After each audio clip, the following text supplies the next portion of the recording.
Some decisions are major decisions. And also there are a lot of small decisions that we don't make, that they tax our minds, they drain our energy, they create a lot of anxiety and nervousness and mental torment because we don't take care of it. We decide not to decide, which is a decision. Deciding to decide, to act, is a major, major challenge for all of us at different points in different areas of our lives. And there are things that happen to us along the way, experiences that we have that prevent us from working through the mental block of acting, of doing those things that we know we ought to do. So when you start thinking, hey, I should do this, go do it. Okay, because the self-talk that naturally rebounds from not doing those things that you tell yourself you're going to do is what literally destroys your self-esteem and your self-confidence, which is why most people have none. It's also why most people think that self-esteem and self-confidence are things that people are born with, not things that people create. This is not a trait, it's a key skill. If you invest into it, you will get a withdrawal out of it. Okay, if you invest into keeping those promises to yourself without any compromise, it's getting done no matter what comes back is you know that you're a person of integrity that you can trust. So start keeping the promises to yourself. And so what I want you to think about is, what is there that you know you need to do, that you want to do this, but for some reason or another, you've been holding back. For some reason or another, you just have not been able to gather your nerves or be able to work through the procrastinating or putting it off or justifying or blaming. Some reason or another, you just haven't done it. And you know you ought to do this. You really want to do this, but you don't know why you haven't done it. Recognize the excuses are not valid. They're conjured up. They're fabricated. They're lies. And how do you stop the lies? You stop the lies with the truth. The truth. The truth will set you free. So, cast out the lies, burn them down, and listen to the truth. Then live the truth and go out, get it done.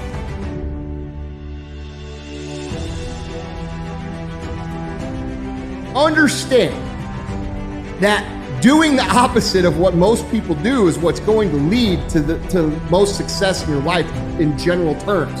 So when you see everybody else working to make their life easier, more convenient, less frustrating, basically looking to cut all the hard things out of their life, look at the rest of their life. That should be an indication to you that maybe you need to look at life a little bit different. When you really get after something, listen to me, total immersion in something, you can become unbelievably proficient at it. You'll get unbelievable at getting people to believe you believe it. You will be loaded with certainty from product knowledge to belief to skills, and you will be completely immersed with, I believe, no B plan. No other plan, no nothing out, completely immersed in it. Aside from dunking a basketball or hitting a 100-mile-an-hour fastball, these are things that are limitations to human beings. But average, ordinary people every single day succeed in the business of persuading people. There is no limitation to you being able to do it except those things. A good fighter is not necessarily the greatest fighter ever lived. It's where you want to go.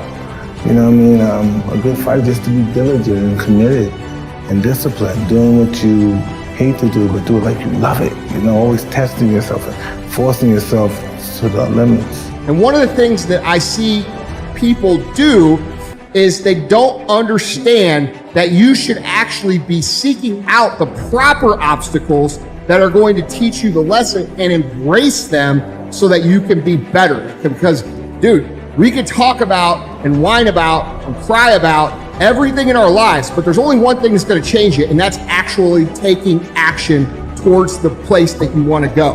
What you put in will produce the output. There's so many individuals out there that are so talented in different things that never accomplish anything. Okay, the world is filled with talented people. You know a lot of them yourselves. okay? And they never accomplish anything. With talent has to come preparation, has to come action, has to come development of being able to take those talents, take those skills, continue to develop them, continue to sharpen them physically, continue to sharpen them mentally, because at some point your physical talent is going to diminish as a professional athlete. That's just a fact, okay? But what keeps that competitive edge, what keeps you on top, is the ability to think and prepare mentally over and over and over again. The body has limitations, the mind does not. We focus so much on what goes on from the neck down that we forget it all starts from here. Everything starts from here. If you're not mentally ready, you're never really physically prepared. And that's where the preparation starts.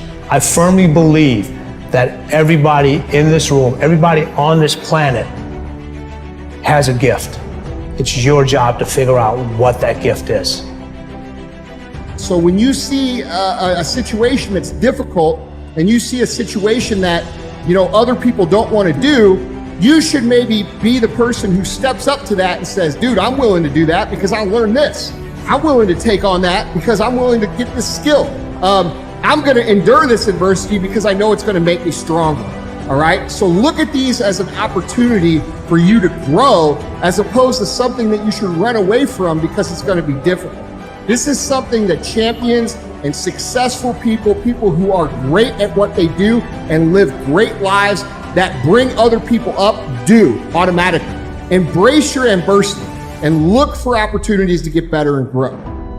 If success were easy, you've heard it a million times. Everybody would be successful. It requires a grit and a toughness to be successful. Making promises to yourself that you don't keep. It's saying, I'm going to do this and not doing it. Because then what happens after that is the self-talk. Self-talk that you create by not upholding the obligations that you make to yourself is ultimately the most destructive thing that you could ever do to yourself. How do you stop making excuses? This is actually pretty simple. I said it the other day, and you have to realize, you have to know, you have to accept that all your excuses are lies. They are lies, all of them. Think about the things that you tell yourself, the lies you use to rationalize taking the easy road. Taking the easy road and leaving discipline behind.